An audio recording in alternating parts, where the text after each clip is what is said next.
ஒன்றே உலகம் பிறப்பு ஒக்கும் எல்லா உயிர்க்கும். ஒரே நாளில் 100 தலைப்புகளில் 100 இடங்களில் திருக்குறள் உலக நூல் மாநாடுகள் 100 நடத்தி 100 மலர்கள் வெளியிடுதல் என்ற திட்ட வரைவின்படி அதற்கான தலைப்புகளுக்கான வழிகாட்டு ஆய்வுரைகள் தரவுகள் தருதல் என்ற திட்டத்தின்படி இன்றைக்கு நாம் திருவள்ளுவரின் அருளியல் சிந்தனைகள் என்ற தலைப்பிலே என்னுடைய ஆய்வுரையை வழங்க இருக்கின்றேன். முன்னுரை: திருவள்ளுவர் ஒரு அருளாளர். இயற்கையின் பயன் உயிரின அளவினதாக அமைய வேண்டும் என்றும் குறள்கள் 11, 20, 542, 557 இல்லற பயன்களும் உயிரின அளவினதாக அமைய வேண்டும் என்றும் குறள்கள் 68, 457 துறவற பயன்களும் உயிரின அளவினதாக அமைய வேண்டும் என்றும் குறள்கள் 268, 322 உறுதியுற கூறுவன திருவள்ளுவர் ஓர் அருளாளர் என்பதற்கு ஒரு சில சான்றுகள். இந்த அருளாளரின் அருளியல் சார்ந்த சிந்தனைகளை ஆராய்வதாக இந்த ஆய்வுக் கட்டுரை அமைகிறது. தரவுகள்: அருள் குறள்கள் 176, 242, 246, 251, 285, 755, 757, 938. அருளுடைமை அதிகாரம் 25. அருட்செல்வம் குறள் 241. அருளாட்சி குறள் 252. அருள் சேர்ந்த நெஞ்சினார் குறள் 243. அருளாழ்வார் குறள்கள் 244, 245. அருட்பொருள் ஆயும் அறிவினார் குறள் 914. அருளல்லது குறள் 254. அருளற்றார் குறள் 248. அருளாதான் குறள் 249. அருளில்லார் குறள் 247. இவற்றோடு அன்போடு தொடர்புடைய சில கருத்தியல்களும் குறள்கள் 45, 71, 72, 73, 74 உயிரினங்களை உள்ளடக்கிய சில கருத்தியல்களும் குறள்கள் 11, 20, 68, 268, 322, 457, 542, 557 இவையெல்லாம் தரவுகளாக கொள்ளப்பட்டிருக்கின்றன. முதலாவதாக அன்பும் அருளும்.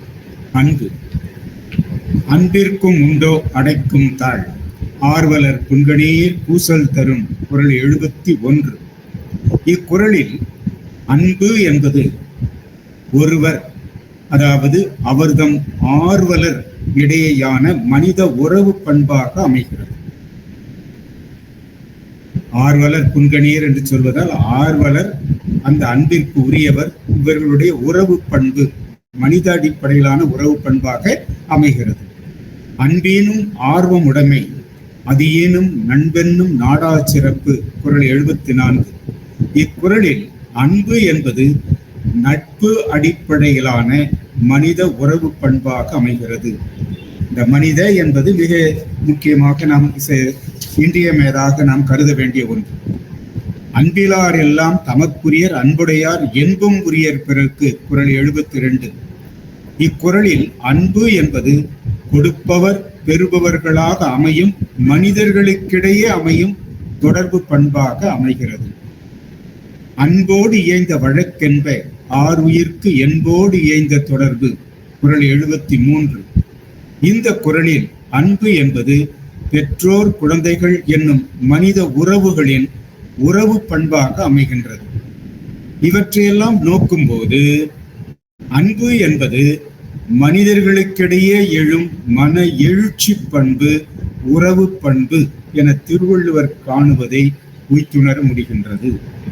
அதாவது அன்பு என்பது மனித உணர்வையும் உறவையும் உருவாக்கும் அடிப்படை பண்பு. அப்ப அருள் மண்ணுயிர் ஓம்பி அருளாழ்வார்க்கு இல்லென்ற தன்னுயிர் அஞ்சும் வினை குறள் 244. இந்த குறளில் அருள் என்பது உயிரின உணர்வையும் உறவையும் உருவாக்கும் பண்பாக அமைகிறது. அது மனித இனம், இது உயிரினம் முழுமையுமாக என்று பார்க்கிறோம். அந்தணர் என்போர் அறவோர் மற்ற உயிர்க்கும் செந்தன்மை பூண்டொழுகலான். குறள் 30. இந்த குறளில் அருள் என்பது உயிரினங்களோடு தொடர்புடைய நிலையில் எழும் மன உணர்வு பண்பு, உறவு பண்பு என்பது பெறப்படுகிறது. அன்பு அருள் தொடர்பான திருவள்ளுவரின் கருத்தியல்களை இணைத்து பார்க்கும்போது மனித உணர்வையும் உறவையும் உருவாக்கும் அடிப்படை பண்பு அன்பு. உயிரின உறவையும் உருவாக்கும் அடிப்படை பண்பு அருள். அப்ப அன்பு என்பது வேறு, அருள் என்பது வேறு. இரண்டும் மனப்பண்புகள், மனித பண்புகள். அன்பு மனித நேய பண்பாகிறது, அருள் உயிரின நேய பண்பாகிறது என அறிய முடிகிறது. ரெண்டுக்கும் உள்ள ஒரு வேறுபாட்டை பார்க்கிறோம். இல்லறத்திற்கு பின் துறவறம்.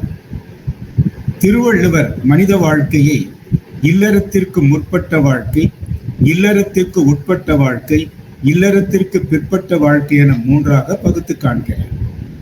இல்லறத்திற்கு பிற்பட்ட வாழ்க்கை என்பதுதான் துறவு வாழ்க்கை. இல்லறத்திலிருந்து பக்குவப்பட்ட நிலையில் துறவரம் மேற்கொள்ள வேண்டும் என்பது திருவள்ளுவர் எண்ணம். இதனை முயல்வார் குறள் 47 என்னும் சொல்லும்.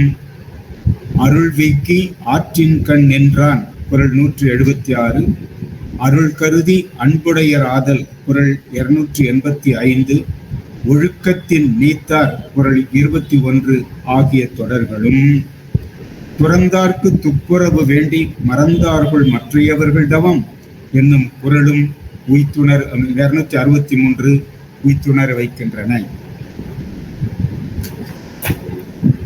அருள் என்பது துறவரத்தார்க்கு வேண்டிய அடிப்படை பண்பு எனினும் அதற்கான பக்குவத்தை இல்லற வாழ்க்கையிலே படிப்படியாக பெற வேண்டும் என்பது திருவள்ளுவர் தெளிவு.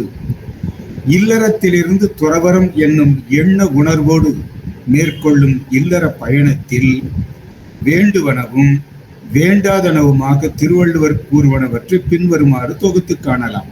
வேண்டுவன: உயிரினங்கள் பற்றிய அறிவு பெறல். 2. இல்வாழ்க்கையின் பயனை உயிரினங்கள் நோக்கிய பயன்களாக்கல். 3. அருளை பெற அன்பை விரிவாக்கம் செய்தல். குறள்கள் 176, 285, 757. எந்த ஓர் உயிர்க்கும் தீங்கு செய்ய நினையாமை. துறவிகளுக்கு துணை நிற்றல். குறள் 42, 263. இல்லறத்தை இயல்பான ஒன்றாக உருவாக்கம் செய்தல். குறள் 47. இல்லற ஒழுக்கத்தில் செம்மை பெறல். இவையெல்லாம் இல்லறத்திலிருந்து துறவரம் போகின்றவர்களுக்கு என்னென்ன வேண்டும் என்பதை சொல்லுகிறார், என்னென்ன வேண்டாது என்பதை அடுத்து சொல்லுகிறார். பிறர் பொருளை கவர எண்ணி அவர் ஏமாறும் நேரம் பார்த்திருத்தல். குறள் 285. பிறர் பொருளை கவர எண்ணி பொல்லாத செயல்களை மேற்கொள்ளல். குறள் 176. வரைவில் மகளிருடனான உடல் உறவு. குறள் 914. சூதாட்ட நாட்டம். குறள் 938. ஆக இங்கே சொல்லப்படுவது இல்லறத்திலிருந்து துறவரம், இல்லறத்தில் பக்குவப்பட்ட நிலையில் துறவரம் மேற்கொள்ள வேண்டும். இதுதான் இயற்கை நெறி. அந்த இயற்கை நெறியில் ஈடுபடுகின்றவர்கள் இல்லறத்திலிருந்து துறவரத்திற்கு போக முயலுகின்ற பொழுது வேண்டுவன என்ன, வேண்டாதன என்ன என்பதை நமக்கு அழகுற எடுத்து கூறுகிறார் திருவள்ளுவர். அடுத்ததாக நாம் பார்ப்பது இந்த அருளாளர்கள், அருளை மேற்கொண்ட அருளாளர்கள் பெரும்பாலும் துறவிகளாகத்தான் இருப்பார்கள். அவர்களுடைய பண்புகள் என்ன என்பதை சில தொடர்கள் குறட்பாக்கள் வழி அறிய முடிகின்றது. அந்தணர். குறள் 30. அந்தன்மை பூண்டு ஒழுகின்றவர்கள், பிற எந்த உயிருக்கும் தீங்கு செய்யாதவர்கள், அறவாணர்கள் என்றெல்லாம் திருவள்ளுவர் சொல்வதை நாம் பார்க்க முடிகிறது. அருளாழ்வார். குறள் 245. இதெல்லாம் அவங்களுடைய பண்புகள், அருளை ஆளுகின்றவர்கள். அருள் சேர்ந்த நெஞ்சினார். குறள் 243. தன் உயிர் தான் அறப்பெற்றான். குறள் 268. பிரிதியின் நோய் தன் நோய் போல் போற்றுவார். குறள் 315. மண்ணுயிர் ஓம்பி அருளாழ்வார் குறள் 244. பகுத்துண்டு பல்லுயிர் ஓம்புவார் குறள் 322. உற்ற நோய் நோற்பார் குறள் 261. உயிர்க்கு உருகன் செய்யாதார் குறள் 261. புலாலை மறுத்தான் குறள் 260. யாதொன்றும் கொல்லாமை சூழ்வார் குறள் 324.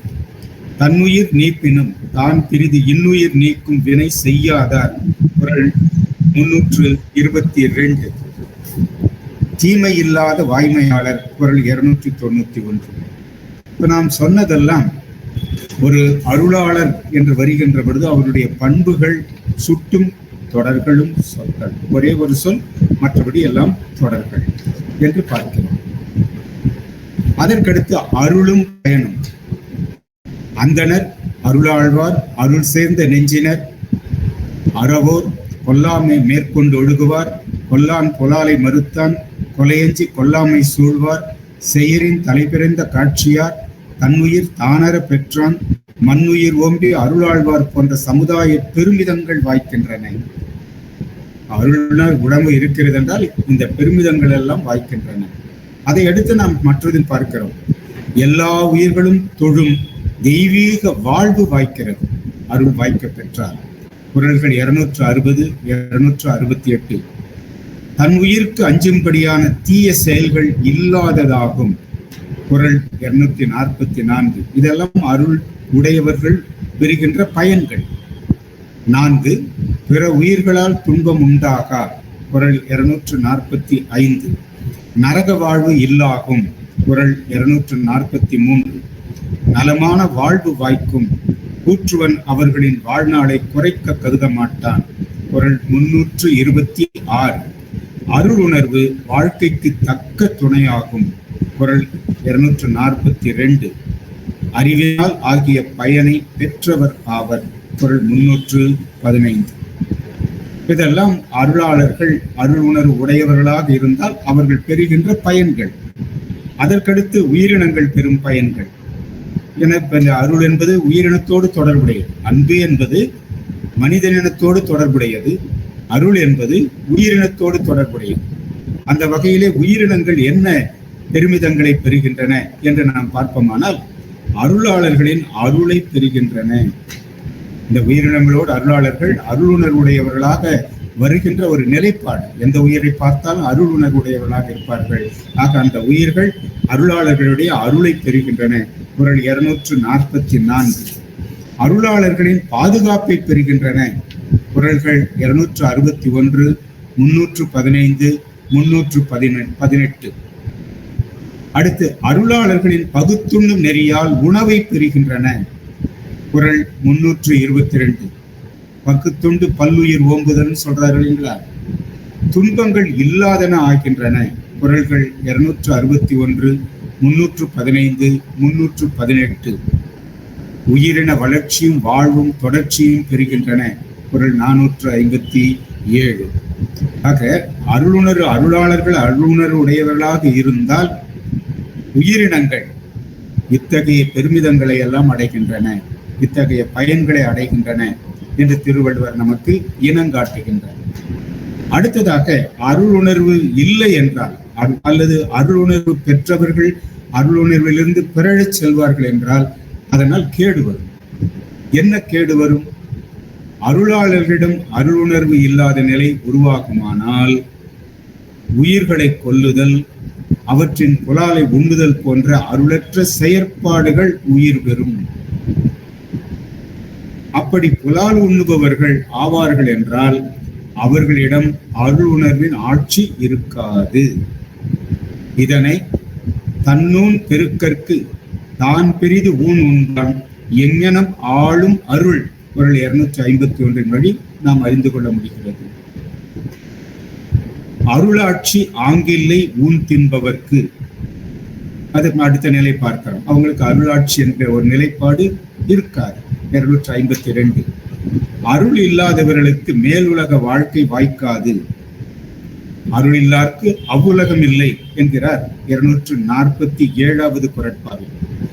இவர்கள் துறவு வாழ்க்கைக்குரிய அறச்செயல்கள் எதனையும் செய்ய முடியாது. இதனை தெருளாதான் மெய்ப்பொருள் கண்டற்றால் தேரின் அருளாதான் செய்யும் அறம் என முன்குறள் 249 சுட்டுகிறது என வரும் குறள்கள் வழி அறிய முடிகிறது. அருள் உணர்வை பெற்ற ஒருவர் அதனை ஏதோ ஒரு சூழலில் இழந்துவிட நேரிட்டால் மீண்டும் திரும்ப பெற முடியாது என்கிறார் திருவள்ளுவர். குறள் 248. அருள்நிலையை இழந்துவிடும் இவர்கள் பிற உயிர்கள் படும் துன்பத்தை தன் துன்பமாக கருதும் நிலையிலிருந்து நீங்கியவர்கள் ஆவர். அந்நிலையில் இவர்கள் இதுவரை பெற்ற அறிவால் எந்த பயனும் இல்லாது போகும் நிலைமை ஏற்பட்டுவிடும் என்பதை அறிவினால் ஆகுவதுண்டோ பிரிதி நோய் தன்னோய் போல் போற்றாக்கடை. குறள் 315. அருளை நீக்கி தீமைகளை செய்து ஒழுகுபவர்கள் சமுதாய மதிப்பை இழப்பர், தம் பிறப்பின் பயனையும் அடைய மாட்டார். இதுவரை நம்ம பார்த்ததெல்லாம் பார்த்தீங்கன்னாக்க திருவள்ளுவரின் அருளியல் சிந்தனைகள். இந்த ஆய்வு திருவள்ளுவரின் அருளியல் கோட்பாடுகள் என முதல் இவ்வாய்வாளனால் மேற்கொள்ளப்பட்டது. அதுதான் திருவள்ளுவரின் அருளியல் கோட்பாடுகள் என்ற அந்த நூல். அதிலிருந்துதான் கருத்துக்களை சுருக்கமாக எடுத்திருக்கிறேன். இதில் உலக உணர்வாளரான திருவள்ளுவரின் அருளியல் தொடர்பான சிந்தனைகள் அன்பும் அருளும், இல்லற வாழ்க்கையில் அருள், அருளாளர்களின் பண்பியல்புகள், அருளும் பயனும், அருள் பிறழ்வும் கேடும் என தெளிவாக ஆராயப்பட்டுள்ளன. திருவள்ளுவர் அருளியல் சிந்தனைகள் திருவள்ளுவரின் அருளியல் சிந்தனைகள் ஜாதி சார்ந்தோ, மதம் சார்ந்தோ, இனம் சார்ந்தோ, மொழி சார்ந்தோ, நாடு சார்ந்தோ அமையாமல் உலகம் முழுமைக்கான சிந்தனைகளாக வெளிப்பட்டுள்ளது உணர்த்தப்பட்டு, இதன் வழியும் திருக்குறள் ஓர் உலக நூல் என்பது தெளிவாக்கப்பட்டுள்ளது. அதை ரொம்ப சுருக்கமாகத்தான் நான் கொண்டு வந்திருக்கிறேன். தரவுகள் உங்களுக்கு எண்கள் கொடுத்திருக்கிறேன். அதை பயன்படுத்தி நீங்கள் உங்களுடைய கட்டுரையை விரிவாக அமைத்துக் கொள்ளலாம். அல்லது மணிவாசகர் பதிப்பகத்தில் என்னுடைய நூல் திருவள்ளுவரின் அருளியல் கோட்பாடுகள் என்ற நூலை பெற்றும் பார்க்கலாம்.